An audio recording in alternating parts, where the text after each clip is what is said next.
여러분, 오늘의 성경 본문은 먼저 당시 이스라엘의 대제사장이었던 엘리의 두 아들인 홈니와 비느하스에 대해서 묘사해 주고 있습니다. 먼저 본문 12절에 보니까 엘리의 아들들은 불량자라 여호와를 알지 아니하더라라고 했습니다. 여러분, 여기서 불량자란 히브리어로는 베네 벨리얄이라고 해서 벨리알의 아들이란 뜻인데요. 여러분, 성경 고린도후서 6장 15절에 보니까 그리스도와 벨리알이 어찌 조화되며 믿는 자와 믿지 않는 자가 어찌 상관함이라고 되어 있습니다. 그러니까 이 벨리알이 사단의 별명이 되는 것인데, 그렇다면 벨리알의 아들들이 사단의 자녀들이라는 뜻으로서 이 엘리 대제사장의 두 아들이 사단에게 사로잡혔을 만큼 영적으로 심하게 타락한 사악한 자들이라는 뜻입니다. 영어로는 그냥 사악한 자들이다, 위키드라고 이렇게 되어 있습니다. 또 이 두 사람은 하나님을 알지 못하더라고 했는데요. 이 두 사람이 하나님을 모른다는 것이요, 이것은 이 두 사람이 아예 하나님을 믿지를 않았거나, 또는 혹시 하나님을 믿고는 있더라도 하나님과의 인격적인 관계는 전혀 없고, 하나님이 어떠신 분인지를 모르고 하나님을 경외할 줄을 몰랐다는 뜻이죠. 하나님을 업신여기고 무시했다는 그런 뜻입니다. 그러니까 여러분, 이 엘리 대제사장의 두 아들의 신분이 비록 하나님을 섬기는 제사장들의 신분이었다고는 해도 사실은 하나님을 전혀 모르고 사단에게 사로잡힌 영적으로 아주 타락하고 아주 사악한 자들이었다는 뜻입니다. 그러면 여러분, 이 자들이 어떤 일들을 행했기 때문일까요? 여러분, 14절 한번 보실까요? 14절에 보니까 14절부터 17절까지가 오늘 본문 읽은 부분인데, 제가 14절만 읽겠습니다. 그것으로 남비에나 소태나 큰 소태나 가마에 찔러 넣어서 갈고리에 걸려 나오는 것은 제사장이 자기 것으로 취하되 실로에서 무릇 그곳에 온 이스라엘 사람에게 이같이 할 뿐 아니라 하면서 이제 15, 16, 17로 이렇게 가는데요. 여러분, 이 타락한 제사장들의 습관이 늘 이러했다는 뜻인데, 여러분, 이스라엘 사람들이 하나님께 화목 제사를 드렸는데, 이 하나님께 화목 제사를 드리고 나면 그 제사 드린 부분의 남은 부분은 동물의 남은 부분이죠. 그건 제사를 드린 사람들과 제사장들, 레위인들이 함께 나누어 먹게 되어 있습니다. 먹으면서 함께 거룩한 교제를 하는 것인데요. 그런데 이 제사장들이 먹을 목숨, 그 분깃은 성경 레위기서나 신명기서에 잘 나타나 있어요. 하나님께 제사 드린 동물의 어떤 부분들이 명시가 분명히 되어 있는데요.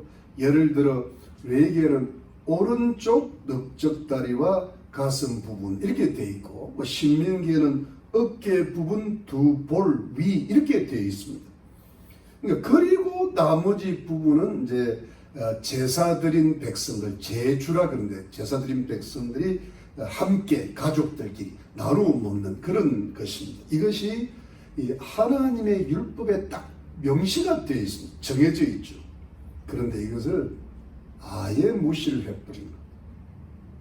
하나님께 제사 드리고 이제 고기를 소태나 남비 등에 이게 넣어가지고 삶아가지고 끓이는데, 제사장들의 종이 새살 갈고리를 가지고, 새살 갈고리는 갈고리 끝이 세 부분으로 되어 있는 겁니다. 그러니까 이렇게 확 긁으면 다 끓기는 거죠. 그래서 솥에다가 푹 찔러서 이렇게 건져내면 그 갈고리에 걸려 나오면서 먼저 가져가 버리는 겁니다. 여러분, 솥에 삶는 고기의 크고 좋은 것은 다 가지고 가버린다는 뜻입니다. 그게 좋은 것은 다 걸리게 돼 있거든요. 그러니까 하나님께 제사를 드린 사람들의 몫이 턱없이 줄어드는 것이죠. 그러니까 자기 배만 탐욕스럽게 채우는 겁니다. 여러분, 그뿐 정도가 아니고요. 이번은 더욱 심한 것이 하나님께 제사를 드리는데 하나님께 동물의 기름을 태워드리는 제사를 드리기도 전에, 여러분, 어떤 번제라든가 속죄제는 동물 전체를 태워버리니까 함께 식사 나눌 게 없는데, 예를 감사제라든가 이런 것은 기름만 태우게 되어 있거든요. 그리고 나머지 고기 부분은 이렇게 나누어 먹고 교제를 하게 되어 있는데, 그러나 분명히 기름은 하나님께 먼저 태워드려야 됩니다.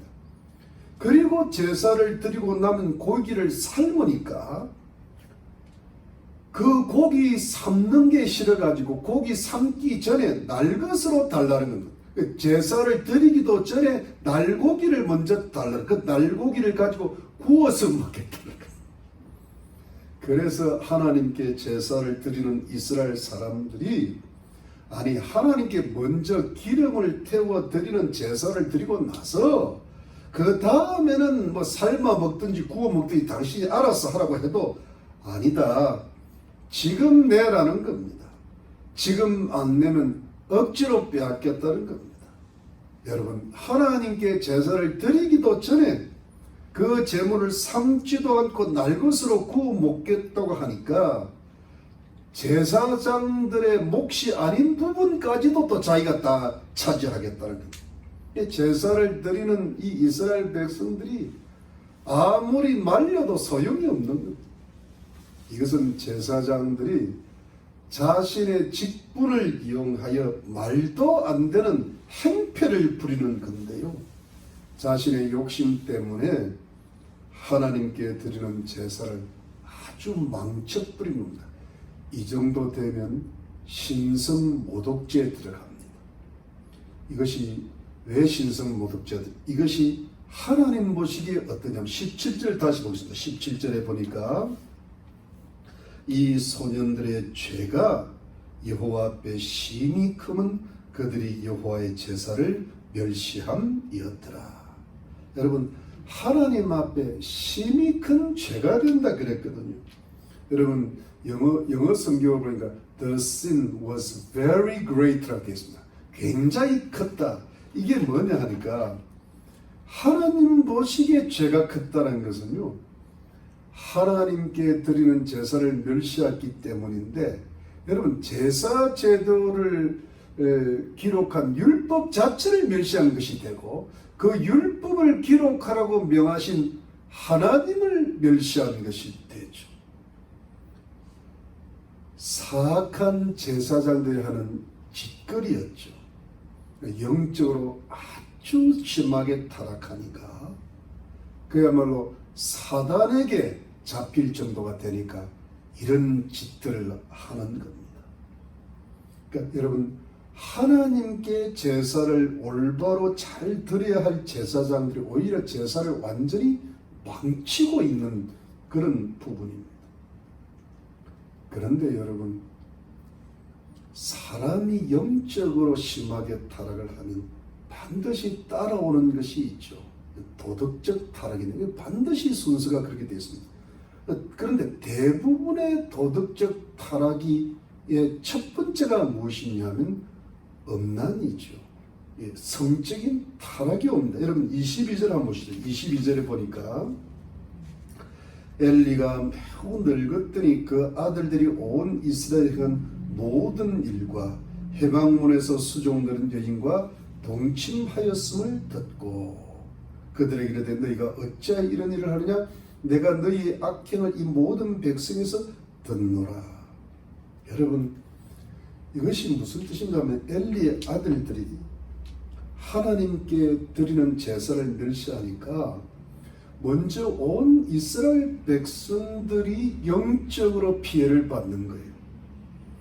왜냐하면 제사장들이 하나님께 온전한 제사를 못 드리니까 백성들의 죄가 하나님 앞에 온전히 사함받지를 못하고 백성들의 영혼이 더러워지고 백성들의 영혼들이 성결하지를 못하고 그 영혼들이 약해지면서 이스라엘 백성들의 신앙생활이 시들해져 가는 것이죠.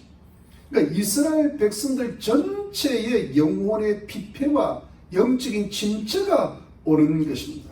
제사장들이 타락을 하니까 백성들의 영혼이 타락을 하는 것이죠. 이것이 먼저 하나님 앞에 지극히 큰 죄가 되었습니다. 그러면서 자연스럽게 따라오는 것이 도덕적 타락이고 성적 타락인데요. 여러분, 엘리 대제사장의 아들들이 하나님의 성막에서 수종 들고 봉사하는 여인들과 동침을 했던 겁니다. 그러니까 불법적인 성관계를 했는데요, 음란에 빠졌습니다. 여러분, 이 하나님의 성막에서 이런 음란의 모습이 그 당시 그 가나안 족속들이 바알이나 아스타롯 같은 우상신들에게 제사를 드릴 때에 우상의 신전에서 봉사하는 신전의 창녀들과의 음란한 성행위의 관습이 하나님의 성막에까지 제사장들과 봉사하는 여인들에게까지 그 영향을 미쳤다고 할 수가 있죠. 왜냐하면 이때가 사사시대의 혼합신앙이 난무했던 영적인 암흑기거든요. 이 혼합신앙은 우상과 하나님을 같이 섬기는 것 아닙니까? 요즘 말로 하면 종교 혼합주의, 다원주의가 되고 또 어찌 보면 예수 믿는 사람들이 세상을 너무 사랑하는 어떤 세속주의가 될 수 있겠죠. 그러니까 그 당시에 가나안 땅의 그 어떤 신전의 풍속이 거룩하신 하나님의 성막에까지 들어왔다고 할 수 있는 겁니다. 그만큼 이 홈리와 비느하스나 그 여인들의 그 영적 정신적 세계가 벌써 가나안의 풍속에 이게 좀 스며들고 어떻게 빠져들었다고 할 수가 있는 겁니다. 요즘 말로 하면 세상의 악한 사상들과 도덕적 타락이 교회로 들어오는 것 같은 이치죠. 여러분, 그야말로 엘리 제사장의 두 아들의 모습들이 이 사악하고 엄란한 제사장들의 전형적인 모습을 보여주고 있습니다. 여러분, 오늘날의 사악하고 엄란한 종교 지도자들을 가리킨다고 할 수 있겠죠. 그게 뭐 목사도 되고 신부도 되고 성녀도 되고 심지어 무슨 장로들이나 평신도들도 이게 해당될 수 있겠죠. 저는 얼마든지 이런 사악하고 엄란한 그런 사람들이 교회 안에도 들어올 수 있다고 저는 보고 있습니다. 극심하고 영적인 도덕적 타락상이죠. 앞으로 종말이 다가오면 이런 현상이 분명히 가속화될 것입니다. 거짓 종교 지도자들, 거짓 선지자들도 많이 출현하게 되고 많이 미혹을 당하게 될 것입니다. 그러면 여러분, 제사장들의 형편이 이 정도가 되었으면 이 두 아들의 아버지가 되는 엘리 대제사장이 어떻게 했어야 되었을까요? 어떤 분명하고 특별하고 다루한 조치가 있었어야 했을 것입니다. 왜냐하면 하나님께 드리는 제사가 더럽혀지고 하나님의 백성들의 영혼이 피폐해지고 하나님의 성막이 더러워지고 아들들이 완전히 타락을 하고 사악해지고 있는데 아버지요 대제사장이요 사사로서 엘리의 분명한 특별한 다루한 조치가 있었어야 마땅했죠. 그런데 여러분, 이런 조치가 있기는 있었는데 그 조치는 아주 약했고 심지어 말뿐이었다는 겁니다. 여러분, 24절로 25절을 봅니다. 24절로 25절에 보니까 내 아들아 그리 말라. 내게 들리는 소문이 좋지 아니하니라. 너희가 여호와의 백성으로 범죄케 하는도다. 사람이 사람에게 범죄하면 하나님이 판결하시려니와 사람이 여호와께 범죄하면 누가 위하여 간구하겠느냐 하되 그들이 그 아비의 말을 듣지 아니하였으니 이는 여호와께서 그들을 죽이기로 뜻하셨음이었더라 그랬습니다. 여러분, 엘리는 아들들에게 그리하지 말라라고 합니다. 소문이 안 좋다고 합니다. 하나님의 백성으로 죄를 짓게 하는 것이라고 합니다. 그러면서 하는 말이 사람이 사람에게 죄를 지으면 하나님께서 판결하시겠지만 사람이 하나님 앞에 죄를 지으면 누가 중보 기도를 해주겠다는 겁니다. 이것은 두 아들의 죄가 하나님의 제사를 멸시해서 하나님께 지은 신성모독의 큰 죄이기 때문에 사람으로는 어찌할 수가 없고 정말 속히 회개하지 않으면 하나님의 무서운 심판을 면하기가 그토록 어렵다는 말을 해주는 겁니다. 그러면 여러분, 엘리 대제사장의 이 말은 분명히 옳은 말이에요. 그래서 사실 해야 할 말 다 했습니다. 말은 다 옳았습니다. 이 정도로 말을 한 것도 일단은 대단히 잘했다고 보여줍니다. 그러나 여러분, 엘리 대제사장의 아들들의 죄악은 이미 말로 해서는 안 될 보통 죄의 수준을 완전히 넘어선 겁니다. 이미 아들들은 너무나 사악해졌고 아주 타락을 했어요. 하나님께 드리는 제사를 망치고 백성들의 영혼을 더럽히고 자신들을 타락시키고 있어요. 그러면 이때 어떻게 해야 됐을까요? 어떻게 해야 옳았을까요? 여러분, 오늘 엘리 대제사의 말은 참 옳은 말들인데요. 이런 정도의 말을 언제 했어야 될까요? 미리 했었어야 됩니다. 때가 늦은 겁니다. 좀 덜 타락이 되었을 때, 조금 더 일찍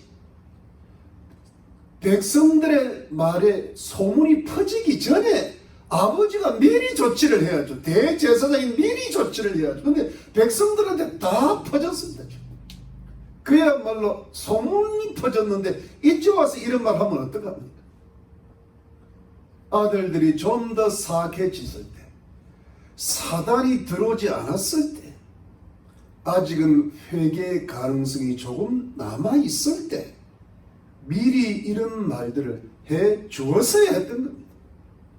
그런데 때는 이미 늦어버린 것이죠. 여러분, 암으로 하자면 이제 수술을 할 수조차도 없는 시기가 되어버린 겁니다. 이미 회개하기는 너무 늦었습니다. 여러분, 25절을 다시 한번 보시죠. 25절 끝에 보면, 한 하반절에 보면 그들이 그 아비의 말을 듣지 아니하였으니 이는 여호와께서 그들을 죽이기로 뜻하셨음이었더라. 아들들이 아버지의 말을 안 듣는 겁니다. 대제사장 사사의 말도 안 듣는 겁니다. 이들은 하나님께서 어떻게 하실 것입니까? 하나님께서 죽이시고 심판을 하시기로 작정을 하셨던 겁니다. 너무너무 완악하니까 회개의 가능성이 허용이 안 되었던 것이죠. 그런데 여러분, 사실은 이때라도 이미 늦었다 하더라도 엘리 대제사장이 했어야 될 단호한 조치는 무엇이었을까요? 아예 제사장 역할을 빼앗아 박탈합니다.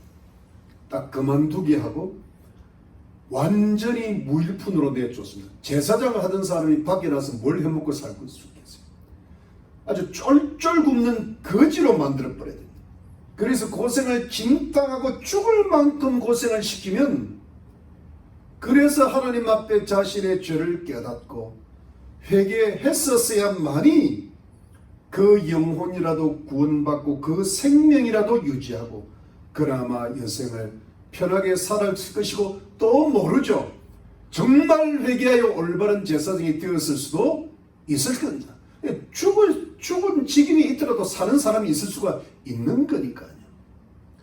이렇게까지 했었어야 됩니다.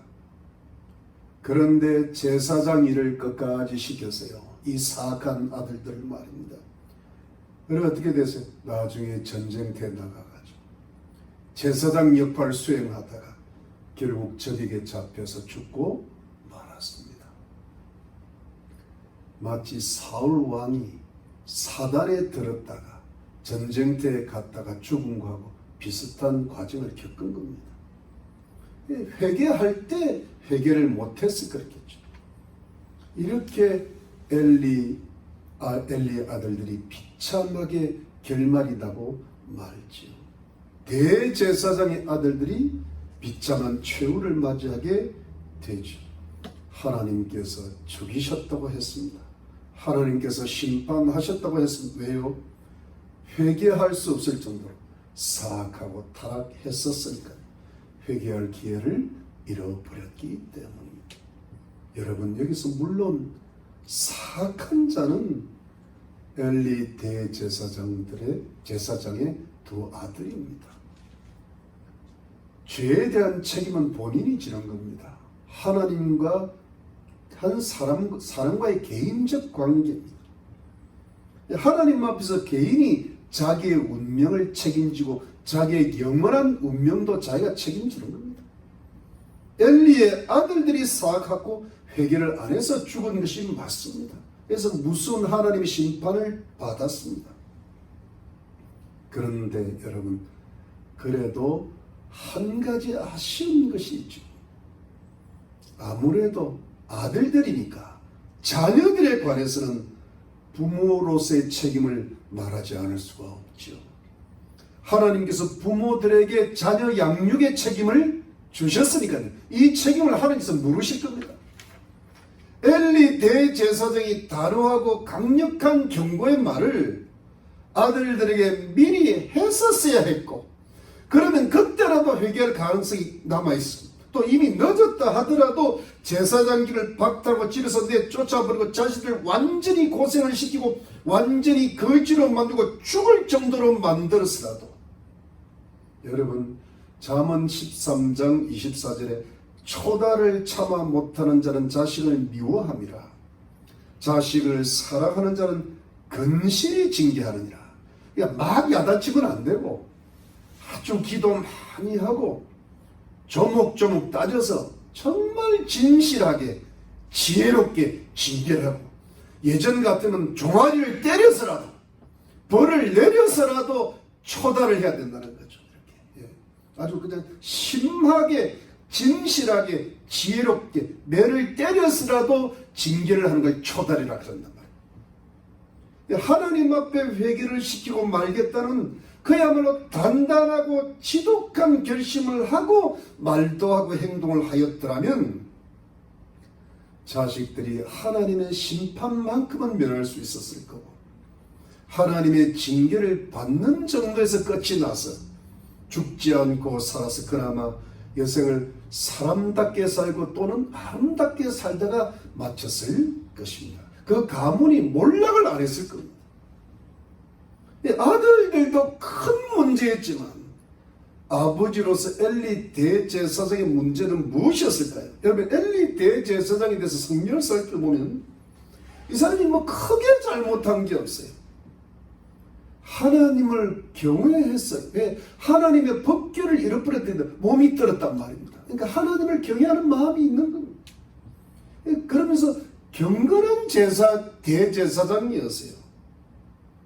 그러나 하나님을 아주 경외하는 아주 경건한 영적으로 완전히 깨어있는 대제사장은 아니었어요. 영적으로는 어느 정도 괜찮았지만 이렇게 확연히 깨어있지를 못했어요. 경건했지만 아주 경건해지를 못했어요. 괜찮은 이스라엘의 지도였지만 좋은 지도자는 아니었단 말입니다. 여러분, 우리 다음 주에 아들들을 하나님보다 귀중히 여겼다고 하나님 책망받아 하셨습니다. 그러니까 그것은 뭐냐면 진짜로 하나님을 경건히 섬긴 지도자가 아니라는 그런 뜻입니다. 그래서 어떻게 되었습니까? 아들들 소중히 여기다가 아들들 놓쳐버렸단 말입니다. 아들들이 하나님의 심판 속으로 들어가는 것을 막지를 못했습니다. 결국 자신도 나중에 죽어버려요. 왜요? 경건했지만 아주 경건하지 못했기 때문에요. 영적으로 어느 정도는 깨어있는 듯 했지만 정작 밝은 영적인 사람은 못됐다는 거예요. 영적으로 어두우니까 하나님의 지혜와 능력이 충만하지 못하니까 하나님 주시는 강하고 담대한 용기가 사라지니까 그렇잖아요. 이 세상을 이겨낼 힘이 없으니까 그만 그 시기를 놓치고 말았죠. 책망의 말도 늦게 했고 그 책망의 강도도 약했을 거예요. 행동은 하지를 못하는 겁니다. 영적으로 약해지고 경건이 약해지면 이럴 수밖에 없죠. 왜? 세상은 강하고 사탄은 강한데 어떻게 이걸 이깁니까? 육신은 강한데. 그래서 아들들을 놓치고 말았고 아들들은 죽었고 이스라엘 백성들에게 해악을 끼치고 마는 그런 종교 지도자로 낙인이 찍히고 말았습니다. 그러므로 사랑하는 성도들, 우리가 이 엘리 대제사장 아들들의 운명과 이 엘리 대제사장의 약하고 지혜롭지 못한 모습을 보고 용기 없는 모습을 통하여서 우리 하나님 백성들이 우리가 하나님 앞에서 깨달아야 될 영적 교훈이 무엇일까요? 그것은 우리가 경건하되 아주 경건해야 된다는 것. 우리가 하나님을 섬기되 아주 잘 섬겨야 된다는 것. 내가 영적으로 깨어 있어야 하되 아주 깨어 있어야 된다. 깨었다가 졸다가 자다가 희미하게 살면 안 된다는 것. 내가 하나님 앞에 헌신하되 아주 헌신을 제대로 해야 된다는 것. 그래야 내게 영적인 하나님의 지혜와 신령한 하나님의 능력이 성령의 권능으로 주어진다는 겁니다. 그러니까 내가 성령 충만한 사람이 될 수 있다는 겁니다. 내가 말을 어떻게 해야 될까? 또 언제 말을 해야 될까? 그 시기를 알고 내가 어떻게 행동을 하고 어떤 행동을 어떻게 적당하고 강하게 조절하면서 할 수 있을까? 이때는 내가 용기를 내야 될까? 주저 뒤로 물러서야 될까를 스스로 깨닫게 된다는 것이죠. 하나님께서 그런 은혜를 주신다는 말씀입니다. 그러니까 진정한 하나님 백성들에게 깨어있는 영적 지도자들은 이런 하나님의 능력과 지혜와 은혜를 성령으로 주신 줄로 믿으시기를 바랍니다. 그래야 놓치는 법이 없다는 겁니다. 그래야 사람들의 영혼들을 잃어버리지 않는다는 겁니다. 가족들과 이웃들을 하나님 앞으로 인도할 수가 있다는 것이죠. 하나님의 심판을 미리 막는다는 겁니다. 하나님의 구원과 축복을 받게 할 수가 있다는 것입니다. 그런데 엘리 대제사장처럼 경건해도 연약하고 깨어있어도 완전히 깨어있지 못하고 헌신해도 아주 헌신이 안 된 부분이 있다면 우리에게 어리석고 약하고 미지근한 부분이 있다면 여러분 반드시 놓치는 부분이 생긴다는 거예요. 사람을 잃게 돼요. 사람의 영혼들을 잃게 된다면 눈앞에 보고 있으면서 잃게 된다는 거예요. 여러 가지 좋지 않은 사건에도 빠질 수가 있고요. 안 좋은 일들이 막 생기고 하나님의 심판이 들어온다. 하나님의 축복을 상실하고 나중에 결국 어떻게 돼요? 엘리 대제사장 가문이 축복은 그냥 거의 몰락을 하고 말아버립니다. 이게 큰 사건, 엘리 대제사장 가문의 몰락이 큰 사건. 이 엘리 대제사장 가문이 이다말의 후손인데 엘르에셀의 가문으로 넘어가는 겁니다. 이 아론 대제사장의 가문의 줄기에서 말입니다. 물론 사랑하는 성도는 가장 직접적인 원인은 엘리 대제사장의 사악한 아들들 때문입니다. 그러나 그 배후에는 부모로서의 영적이고 도덕적인 책임을 다하지 못한 하나님을 믿고 섬겼으나 정말 깨어있지 못한 아주 경건하지 못했던 엘리 대제사장의 책임도 있었다는 이야기입니다. 부모의 영적인 책임을 다하지 못했죠. 그러므로 사랑하는 성도님들, 우리 성도님들은, 우리 흰마의 교회 하나님 백성들은 우리가 먼저 부모들로서 또는 자녀들로서 또는 한 가정의 먼저 믿은 자들로서 한 가정의 영적인 제사장으로서 하나님을 믿고 섬기시되 하나님을 올바로 믿고 섬기시기를 바라는 것입니다. 여러분, 하나님 말씀에 순종하시되 온전히 순종하시고 예수님을 따라가시되 그냥 따라가시되 자기를 부인하고 자기 십자가를 지고 예수님을 따라가시고 예수님을 사랑하시되 정성과 충성을 다해서 예수님을 뜨겁게 사랑하시고 여러분, 예수님의 이름으로 기도하시다가 졸고 그냥 대충 하지 말고 기도에 목숨을 걸고 기도하지 않고는 내가 잠을 자지 않겠다는 그런 마음을 가지고 무시로 성령 안에서 끼어서 쉬지 말고 기도하시기를 바랍니다. 그래야 그 기도를 하나님이 들으시는 거예요.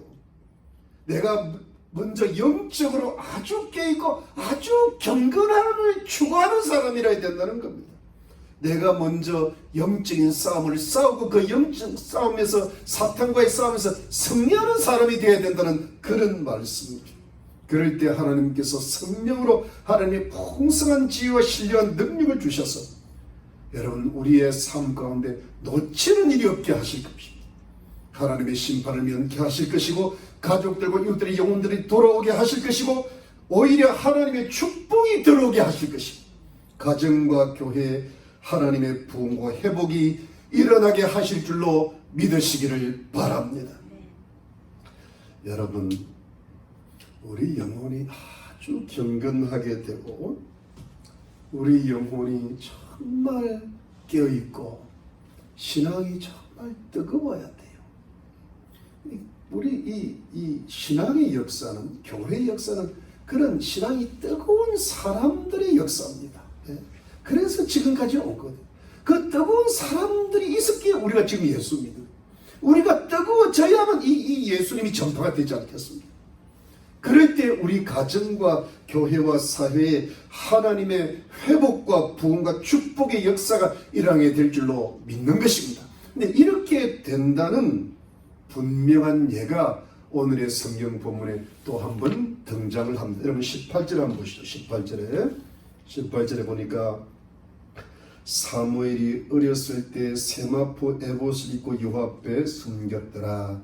그 어미가 매년 제를 드리러 그 남편과 함께 올라갈 때마다 작은 겉옷을 지어다가 그에게 주었더니 엘리가 엘가나와 그 아내에게 축복하여 그러되 여호와께서 이 여인으로 말미암아 내게 후사를 주사 이가 여호와께 간구하여 얻어들인 아들을 대신하게 하시기를 원하노라 하였더니 그들이 그 집으로 돌아가며 여호와께서 한나를 권고하사 그로 잉태하여 세 아들과 두 딸을 낳게 하셨고 아이 사무엘은 여호와 앞에서 자라니라.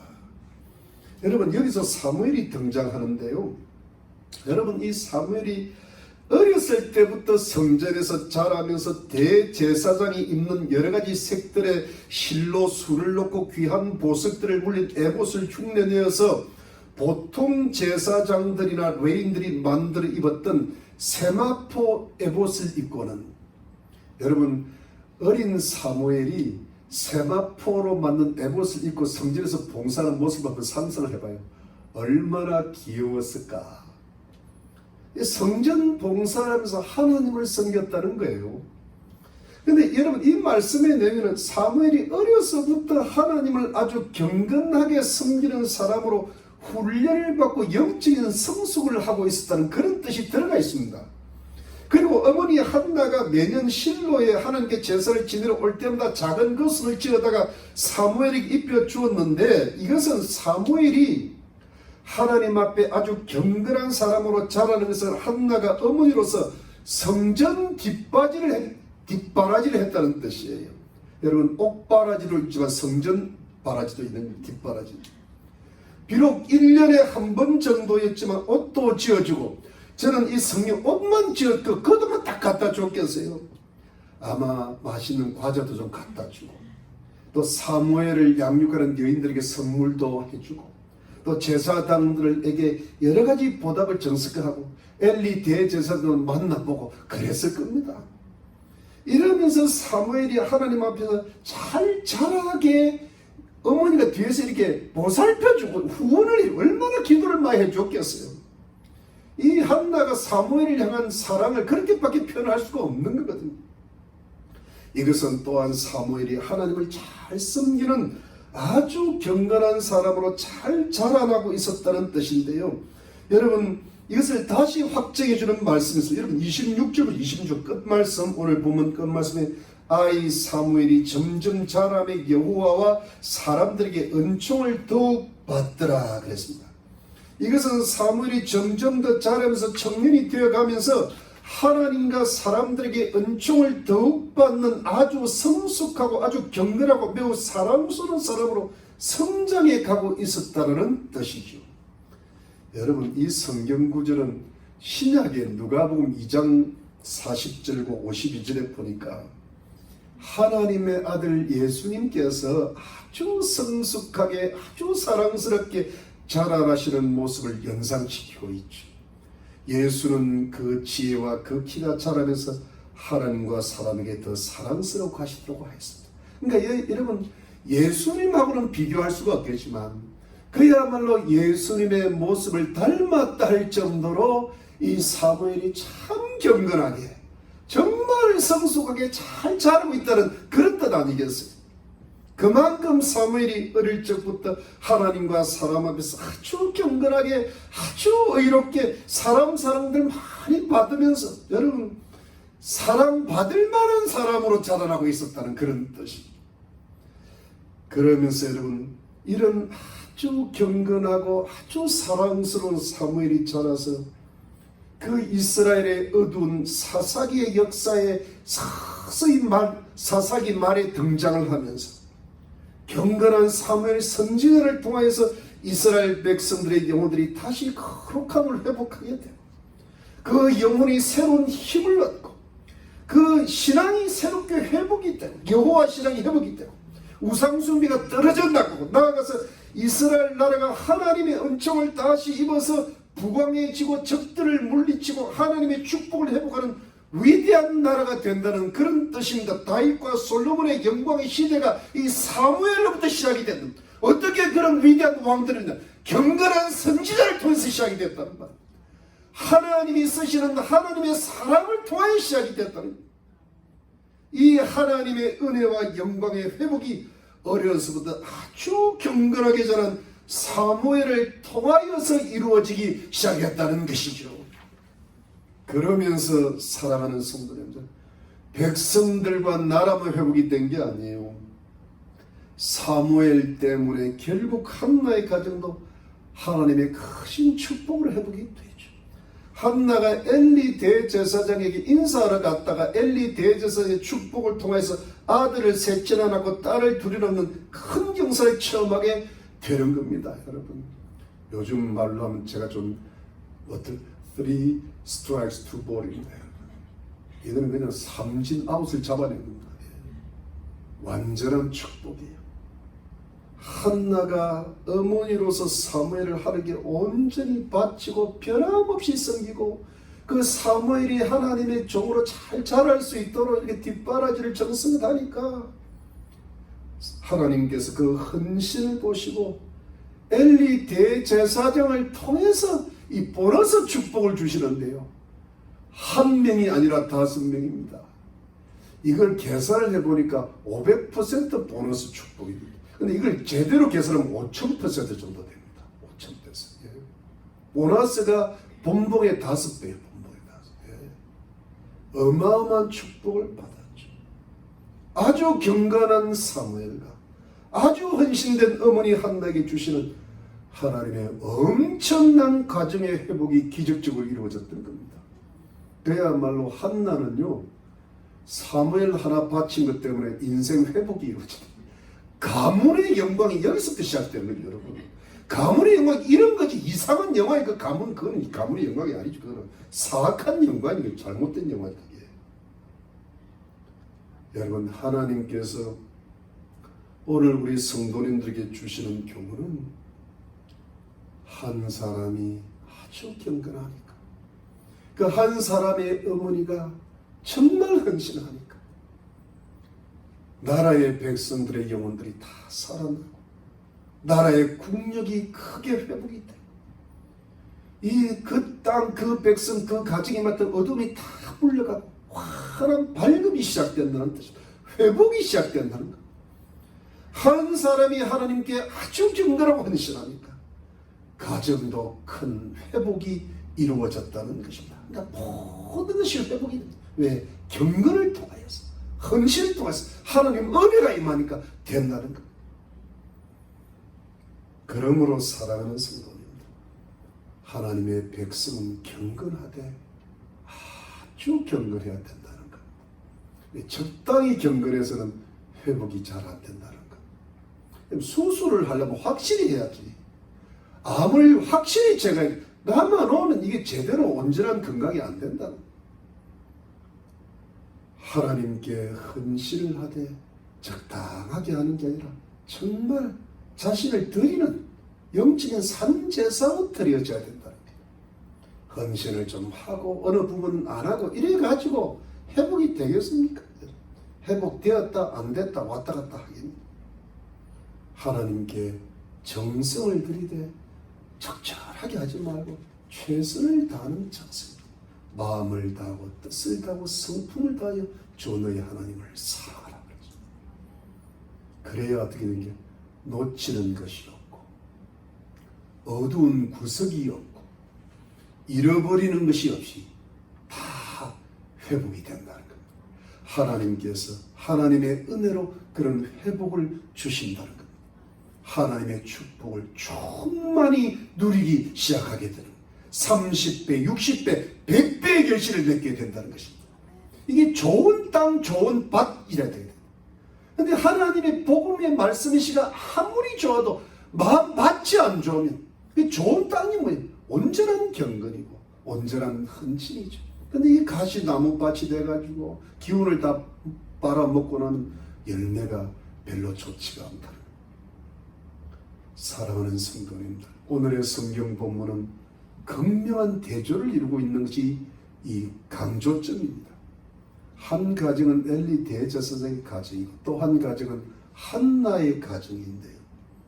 엘리는 적당스럽게 경건하다가 때를 놓쳐서 아들들이 사악한 제사장들이 되고 하나님의 재앙에 이르게 되고 나라와 백성들의 영혼들이 피폐되고 자신의 가문도 결국 몰락하고 말았습니다. 그러나 한나는 정말 헌신하다. 그 아들 사무엘은 아주 경건한 선지자가 되고 그래서 백성들의 영혼과 나라를 살렸고 그 가정도 하나님의 크신 축복을 받는 그런 계기가 되었죠. 한 가정은 아주 몰락했고 한 가정은 아주 축복을 받았습니다. 한 가정은 정말 회복이. 한나가 어떤 사람이었습니까? 아들 하나 낳지 못하는 바람에 그야말로 울며불며 큰 고통에 빠졌고요. 정말 이스라엘 나라의 백성은 사사기에 어려운 암흑기에 있었잖아요. 그런데 어떻게 가정적으로 나라적으로 큰 회복을 이루고 그야말로 아주 큰 대조를 이루고 있죠. 이것이 하나님께서 우리에게 주시는 영적인 교훈입니다. 사랑하는 성도님, 우리 하나님의 백성들은 어느 길로 가야 할까요? 이렇게 하나님의 말씀의 교훈을 받고 깨달으면서도 하나님을 믿되 적당히 믿고 하나님께 예배를 적당히 드리고 적당히 예수님 교회 봉사도 하고 그저 적당하게 신앙생활을 하면서도 뜨겁지 못한 온전치 못한 신앙생활을 하고 미지근하면서도 우리 가족의 영혼들이 다 구원받을 거라고 생각하고 우리 가정이 하나님 축복을 결국은 받을 거라고 생각하고 우리 교회와 사회 속에 하나님의 부흥과 영광이 나타나고 드러나기를 생각하고 원하시는 것입니까? 여러분, 죄송하지만 그런 일은 일어나지 않을 겁니다. 그것은 굉장히 순진한 생각이십니다. 엘리가 순진했던 겁니다. 안일한 신앙의 태도입니다. 하나님의 말씀을 정말 모르는 것이고 사단의 미혹이 얼마나 교묘하고 강한지를 모르는 겁니다. 세상이 얼마나 무섭고 이 세상이 얼마나 무섭게 돌아가고 우리 사람들의 영혼을 미혹하고 망치고 있는지를 모르는 겁니다. 이 세상의 정체를 모르는 겁니다. 영적인 우매요 무지인 겁니다. 오히려 아무런 열매를 맺지 못하게 되고 세상에서는 잠시 잘되고 또 잘 사는 것처럼 보일지는 모르지만 하나님의 영광과는 결국은 멀어지게 되고 결국에 가서는 하나님의 축복을 대대로 다 까먹어버리고 그렇게 몰락하는 비극을 맞이하게 될 것입니다. 그러므로 사랑하는 성도님, 우리 성도님들의 영혼은 영적으로 아주 강해지셔야 합니다. 지금보다 더 강해지셔야 됩니다.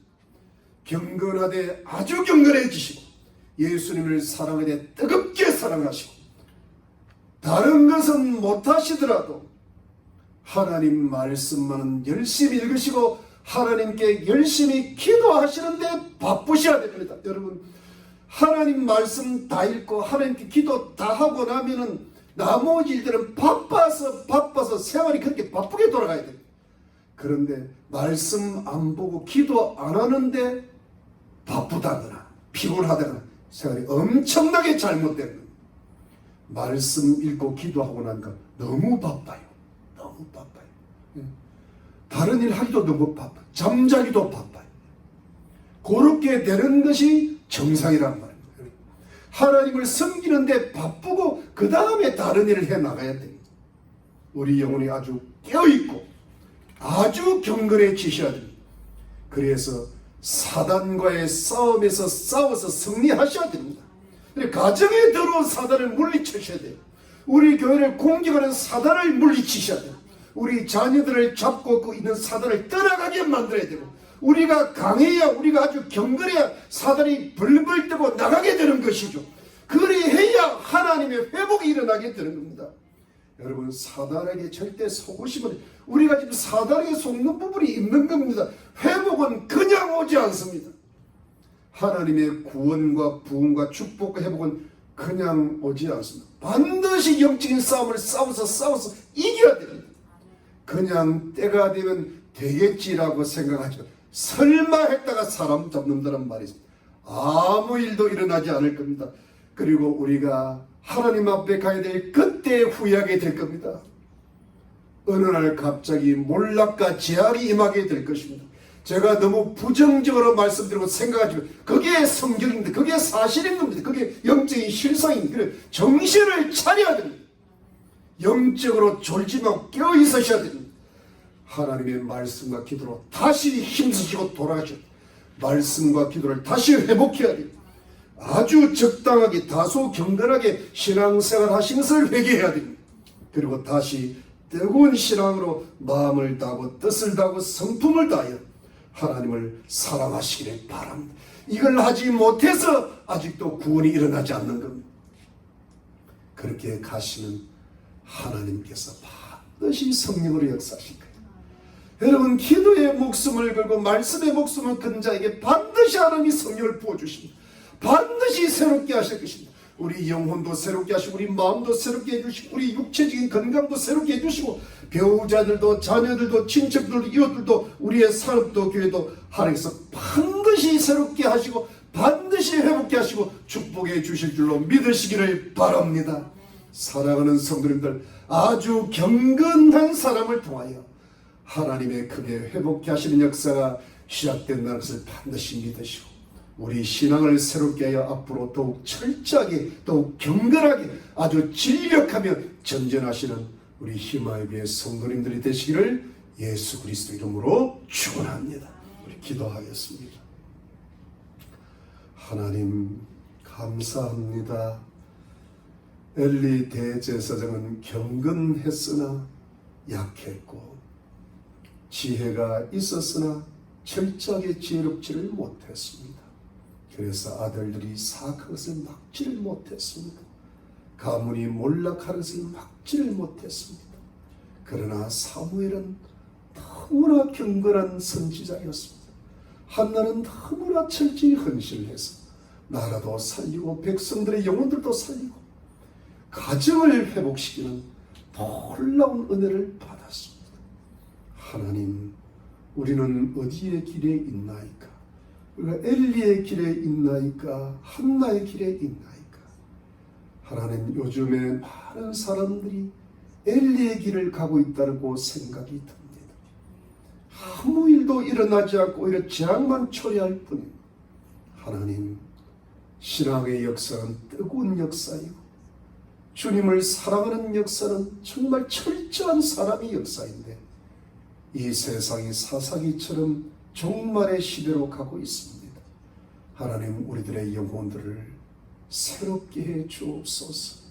제 자신도 그러하고 우리 희마에게 모든 성도님들의 영혼들을 새롭게 해 주옵소서. 세상을 사랑하고 돈을 사랑하고 이 세상의 일락을 사랑하는 그 모든 죄악들을 회개하게 해 주시옵소서.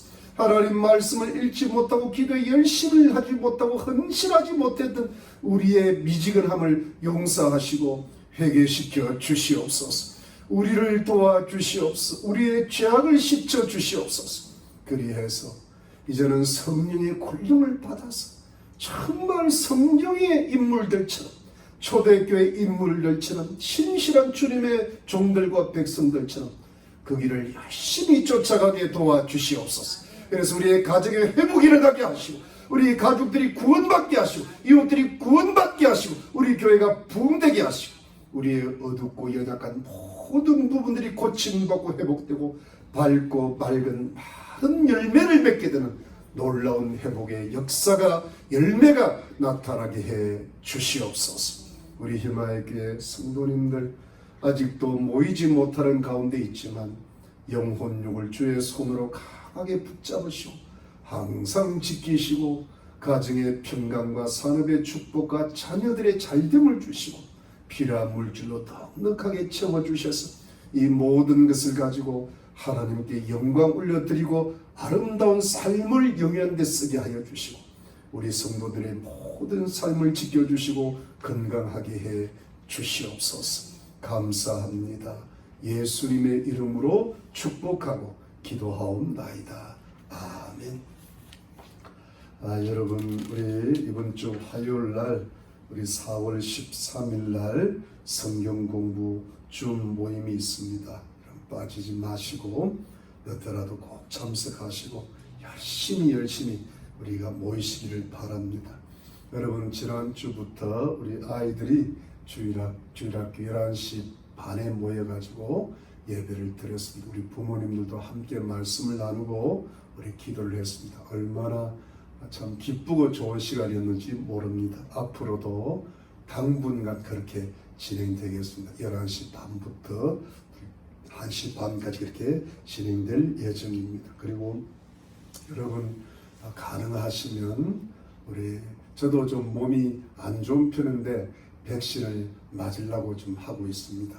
지금 보니까 코리아타운에서도 뭐 이제 맞는다고 오늘부터 광고가 나오네요. 그래서 가능한 대로 맞으시고 백신을 맞으시고 다 백신을 맞은 모습으로 다 모여야 불안이 없이 좋을 것 같습니다. 그래서 우리가 한두 달 준비해서 대면 예배를 시작할 수 있을 것 같습니다. 여러분 교회 모임을 위해서 항상 기도를 부탁을 드립니다. 여러분 항상 말씀과 기도에 힘쓰시고 가족 구원 위해 기도하시고 또 나라를 위해서도 교회를 위해 기도해 주시기를 바랍니다. 여러분 끝까지 코로나 조심하시고 또 항상 승리하시기를 바랍니다. 제가 축도하겠습니다. 지금은 예수 그리스도의 놀라우신 은혜와 하나님 아버지의 지극하신 사랑과 성령의 위로와 교통과 충만하시니 이 어두운 시대에, 신앙이 약해지는 시대에, 도덕적으로 타락한 시대에 엘리의 길을 가지 않고 한나의 길을 가고 사무엘의 길을 가면서 경건하되 아주 경건함을 추구하고 정말 진짜 신앙이 가짜가 아닌 진정으로 하나님을 경외하는 신앙인들이 되어 하나님의 회복을 경험하기로 다짐하는, 교회의 부흥을 경험하기로 다짐하는 하나님의 거룩한 백성들과 가족들과 이웃들 머리 위에 지금으로부터 영원토록 함께 계실지어다. 아멘.